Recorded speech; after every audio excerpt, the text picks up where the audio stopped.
ప్రభుత్వం అనేది గవర్నమెంట్ అనేది అడ్మినిస్ట్రేషన్ చేయాలి కానీ వ్యాపారాలు చేయకూడదు అనేది. దాంట్లో 2 బిగ్ మిస్టేక్స్ వచ్చి, ఒకటి ఇసుక, మందు. ఆ 2 వ్యాపారాలు గవర్నమెంట్ చేయాల్సిన వ్యాపారాలు కాదు, అది థర్డ్ పార్టీ చేయాల్సిన వ్యాపారాలు, మనం అడ్మినిస్ట్రేషన్ చేయడం. దానివల్లనే మొత్తం చెడంతా మూట కట్టుకున్నామనే ఒక అపవాదం ఉంది. స్టిల్ ఈ గవర్నమెంట్ కూడా అదే కంటిన్యూ చేస్తుంది. వాళ్ళు ఏదైతే మారుస్తామన్నారో వాటిని మార్చకుండా తిరిగి అదే కంటిన్యూ చేయడం జరుగుతుంది. ఇట్స్ వాళ్ళ ఇది. ఇసుక అనేది ఉచితం అన్నారు, అది ఏ విధంగా దొరుకుతుందో మనందరికీ తెలిసింది. బట్ మేబీ ప్రజల చేత ఎన్నుకోబడి ఉంటే we have to give time for them. వాళ్ళకు కూడా టైం ఇచ్చి దాని మీద ఏ విధంగా రియాక్ట్ అవుతారు, ఏ విధంగా చేస్తారు, చేయకపోతే ఒక ప్లాట్ఫామ్స్ మీద ఏ విధంగా మనం రెస్పాండ్ కావాలా, మహిళలకు ఇచ్చే దాంట్లోకి వచ్చి ఏ పథకాల గురించి కాబట్టి. సో దాని గురించి మనం పెద్దగా ఆలోచించాల్సిన అవసరం లేదు. దాని గురించి ఇది అనేది నా ఫీలింగ్. అయితే నేనైతే ఈ ఇయర్ ఎండ్ వరకు కూడా వాళ్ళకు ఇవ్వాలి, టైం ఇవ్వాలి. ఇప్పుడు రోజు మనం ఉన్నప్పుడు తెస్తూ ఉంటే అప్పుల వారం అని, మంగళవారం అని అంటుంటారు. ఇప్పుడు చూస్తుంటే దగ్గర 32,000 కోట్లు డిఫరెంట్ రూపాల్లో తీసుకొని వచ్చారు. మరి అది ఎక్కడ ఖర్చు పెడుతున్నారో, ఎవరు ఖర్చు పెడుతున్నారో, ఎలా ఖర్చు పెడుతున్నారో కూడా తెలియటం లేదు. సో అది దాని గురించి ఒకటి. రెండోది చెత్త పన్ను. అప్పుడు వేసినప్పుడు చెత్త పన్ను వేసినందుకు చెత్త ముఖ్యమంత్రి అని కూడా మాట్లాడడం జరిగింది. చెత్త పన్ను అనేది చెత్తను కలెక్ట్ చేసుకోవడానికి ఖచ్చితంగా ప్రపంచ దేశాల్లో కావచ్చు, ఏ దేశంలో కూడా శానిటేషన్ బాగుండాలి అంటే ఖచ్చితంగా ఆ చెత్తను కలెక్ట్ చేసుకోవడానికి ఎవరికో ఒకరికి అప్పచెప్పాలి.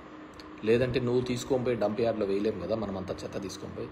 సో దాని ఒక మెకానిజం ఉండాలి. సో ఆ రోజు ప్రతిపక్షంలో ఉన్నప్పుడు వాళ్ళు మాట్లాడినారు ఆ విధంగా వేయకూడదని. కానీ ఇప్పుడు మళ్ళీ వేయచ్చు, అది చెయ్యొచ్చు అనే పద్ధతిలో వాళ్ళు కూడా ఇంప్లిమెంట్ చేస్తున్నట్టు. పవన్ కళ్యాణ్ గారు కూడా అది మళ్ళీ ఎక్కడో ఇంప్లిమెంట్ చేస్తున్నట్టు నేను చూశాను. వెదర్ అది కరెక్టా తప్ప అని కూడా నాకు తెలియదు. కానీ ఖచ్చితంగా చెత్త కలెక్ట్ చేయడంలో మాత్రం నేను అప్పుడు సమర్థిస్తున్నాను, ఇప్పుడు సమర్థిస్తున్నాను. అది పవన్ కళ్యాణ్ గారు అది వేసి ఉన్నా కానీ అది కరెక్టే. ఎందుకు అంటే ఖచ్చితంగా నీ ఇంటి చెత్తను నువ్వు తీసుకొని పోయి డంప్ యార్డ్లో వేయలేవు.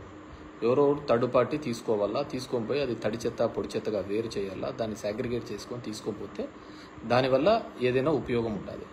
సో దాన్ని ఆ రోజు వాళ్ళు ప్రతిపక్షంలో రాజకీయంగా వాడుకోవచ్చు, కానీ ప్రజల శ్రేయస్సు కోసం అయితే దట్స్ బెటర్. లేకుంటే మొత్తం చెత్త అంతా తీసుకొని పోయి కాలువలలో వేస్తారు, ఇంటి ముందర వేస్తుంటారు. దానివల్ల రోగాలు ఇవి తప్ప వేరేది ఏది రాదు. సో అది ఆ రోజు వాళ్ళకి తెలియకపోయి ఉండొచ్చు, తెలిసిండొచ్చు, కానీ రాజకీయంగా ఏదో ఒకటి నింద అనేవి వేస్తుండే. ఇప్పుడు మళ్ళీ ఇంప్లిమెంట్ చేస్తున్నారని నేను అనుకుంటున్నాను. ఆ విధంగా చేస్తేనే దానివల్ల ఉపయోగం ఉంటుంది. రెండోది వచ్చి ద మెయిన్ వచ్చి రీసర్వేకి అదేదో జరిగిపోతుందని వద్దు అని చంద్రబాబు నాయుడు చెప్పినారు. అవన్నీ క్యాన్సిల్ చేస్తున్నాను, క్యాబినెట్ అప్రూవ్ అన్నారు. మళ్ళీ నిన్న చూస్తే మళ్ళీ అది కంటిన్యూ చేస్తున్నామని చెప్పడం జరుగుతుంది. రీసర్వేకి సంబంధించి నిర్మలా సీతారామన్ తన బడ్జెట్ స్పీచ్లో కూడా చెప్పడం జరిగింది. ఇవి కొన్ని రిఫార్మ్స్ తీసుకొని రాకపోతే కష్టమని. పట్టణ ప్రాంతాల్లో అయితే జిఐఎస్ అని, జియోగ్రఫికల్ ఇండికేషన్ సిస్టమ్ అని, ఇక్కడైతే రీసర్వే అని, టైటిలింగ్ యాక్ట్ అని ఇలాంటివి తీసుకొని రావాలని, అప్పుడైతేనే మేము కొద్దిగా లోన్స్ ఇవ్వగలుగుతామనే పద్ధతిలో వాళ్ళు మాట్లాడడం జరిగింది. సో ఎందుకు నేను చెప్తున్నానంటే, ఉదాహరణకు మా అనంతపూర్ జిల్లా లాంటి జిల్లాల్లో సర్వే నెంబర్ 50 ఉదాహరణకు ఉంటే ఆ 50లో ఉండాల్సినది 70 ఎకరాల ఎక్స్టెంట్ అయితే 150 ఎకరాలకు పాస్బుక్లు ఉంటాయి. దాంట్లో ఎవడు భూమి మీద ఉన్నాడో, ఎవడు బ్యాంకు లోన్ కోసం దొంగ పాస్బుక్లు పెట్టుకున్నాడో కూడా ఎవరికి తెలియదు. ఆ విధంగా మా జిల్లాలో దగ్గర 25 లక్షల ఎకరాలకు ల్యాండ్ కంటే ఎక్కువ పాస్బుక్స్ ఉన్నాయి. అవన్నీ ఫిల్టర్ కావాలి, అవన్నీ క్లియర్ కావాలంటే ఖచ్చితంగా రీసర్వే తప్ప వేరే దారే లేదు. అది 100 years బ్యాక్ మనకు ఒకసారి రీసర్వే జరిగింది బ్రిటిష్ కాలంలో. మళ్ళీ ఇప్పుడు రీసర్వే జరుగుతుంది. అంటే భూమి ఎంతైతే ఉన్నామో, ఫీల్డ్ లెవెల్లో ఎంతైతే భూమి ఉంటుందో వాటిని గుర్తించి చేయడం. కానీ పొలిటికల్గా వాడుకొని వాటిని ఆ విధంగా చేయకూడదు, రీసర్వే అనేది నిలిపేస్తాము, దీనివల్ల అందరికీ ఇదని, మీ భూములన్నీ జగన్మోహన్ రెడ్డి తీసేసుకుంటాడని ఒక నెగిటివ్ ప్రచారం అయితే మొదలు పెట్టడం జరిగింది. ఏ విధంగా తీసుకుంటాడు జగన్మోహన్ రెడ్డి? పేదలకు ఇచ్చిన భూములే రిజిస్ట్రేషన్ చేసి ఇచ్చినాడు. అలాంటిది ఏ విధంగా తీసుకుంటాడు అనేది కూడా ఆలోచించలేరు అనుకుంటే డెఫినెట్గా నిజం నోటు దాటే లోపల అబద్ధం ఊరంతా చుట్టేసుకొని వచ్చినట్టు జరగాల్సిన నష్టం జరిగిందనేది అందరి యొక్క భావన. కానీ రీసర్వే లాంటివి డెఫినెట్గా ఇట్స్ అ రిఫార్మ్, అలాంటివి జరిగి తీరాలి. ఎందుకంటే దానికి గవర్నమెంట్ షూరిటీగా ఉంటుంది నీ టైటిల్కి. దానివల్ల 95% సివిల్ పంచాయతీలు, సివిల్ కోర్టులో డిస్ప్యూట్స్ అన్నీ తెగిపోతాయి. ఫీల్డ్ మీద భూమి లేకుండా చాలా పాస్బుక్స్, ఇప్పుడు మా జిల్లా చూస్తే 50 లక్షల ఎకరాలకు ఉదాహరణకు భూమి ఉంటే ఫీల్డ్ లెవెల్లో 75 లక్షల ఎకరాలకు పాస్బుక్లు ఉన్నాయి. సో అవన్నీ ఫిల్టర్ ఏ విధంగా అవుతాయి? కాబట్టి వాటన్నిటినీ కూడా ఏ విధంగా చేస్తారు అని అంటే మళ్ళీ రీసర్వే ద్వారానే అవన్నీ రెక్టిఫికేషన్ అనేది కావడం జరుగుతుంది. లీగల్ డిస్ప్యూట్స్ అన్నీ పోవాలి అంటే, కానీ దానిలకు కూడా తప్పు పట్టడం జరిగింది. సో అందుకే నేను చెప్తున్నాను కదా, ఏమేమి చెప్పారు, ఏదేది చెప్పారు, ఇవన్నిటినీ కూడా అందరము కూడా పొలిటికల్, సరే ప్రజలకు ఆవేదన ఉండేది ఉంటుంది. సో నాకు అది చూస్తున్నప్పుడు ఈ ప్రస్థానం సినిమాలో సాయి కుమార్ డైలాగ్ గుర్తుకొస్తుంది, ప్రతి మనిషిని కదిలించేది ఒక ఆశ ఒక్కటే అని. ఆ విధంగా ఆ ఆశతోనో కోరికతోనో కొత్తగా ఏమైనా మంచి జరుగుతుందని ఒక ఆలోచనతో చేసింటారు. So we have to give time, ప్రభుత్వానికి కూడా మనం టైం ఇవ్వాలి. టైం ఇచ్చిన తర్వాత వాళ్ళు కన్నా ఈ ఇయర్లో కూడా చేయలేకపోతే సరే, ఒక ఫైనాన్షియల్ ఇయర్ అంతా అయిపోయినా కానీ నువ్వు చేస్తూ ఉన్న హామీలు ఏమైనాయి, సంపద సృష్టిస్తాను. ఇప్పుడు అమరావతి అనే దాంట్లో ఒక్కొరికి ఒక కన్ఫ్యూజన్ అనేది, కొంతమంది లోన్ అంటారు, కొంతమంది గ్రాంట్ అంటారు, కొంతమంది మేము చూసుకుంటామని చెప్పేసి ఫైనాన్షియల్ మినిస్టర్ మేము అని చెప్పి లోన్ కిందకి వస్తుంది. డిఫరెంట్ బ్యాంకింగ్ సెక్టర్, ఏఏబి కావచ్చు, ఎక్స్టర్నల్ ఎయిడెడ్ బ్యాంక్ ఈఏబి గురించి కావచ్చు, వరల్డ్ బ్యాంక్ గురించి కావచ్చు, డిఫరెంట్ బ్యాంక్స్ నుంచి ఇప్పిస్తాము అని అన్నారు. మరి అది ఏ విధంగా ఇప్పిస్తారనేది ఇంకా ఇంతవరకు గైడ్లైన్స్ రాలేదు.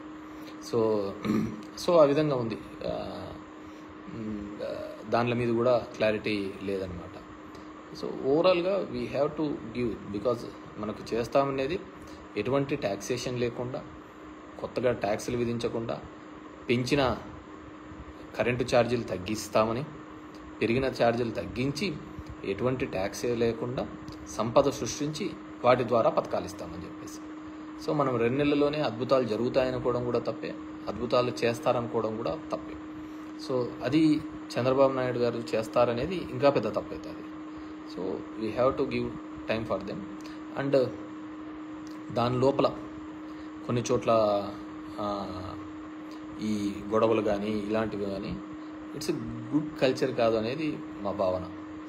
ఎందుకంటే మనం వేసిన బంతి మళ్ళీ తిరిగి బౌన్స్ బ్యాక్ అవుతూ ఉంటుంది దాన్ని. సో అది మళ్ళీ వెనక్కి వస్తూ ఉంటుంది.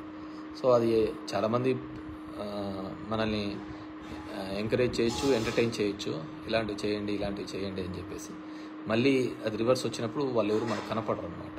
సో అవన్నీ కూడా మనం జాగ్రత్తగా, మన మాట తీరు, ఇదన్నీ కూడా జాగ్రత్తగా ఉంటే మనకి కూడా బాగా పీస్ఫుల్గా ఉంటుంది అనమాట.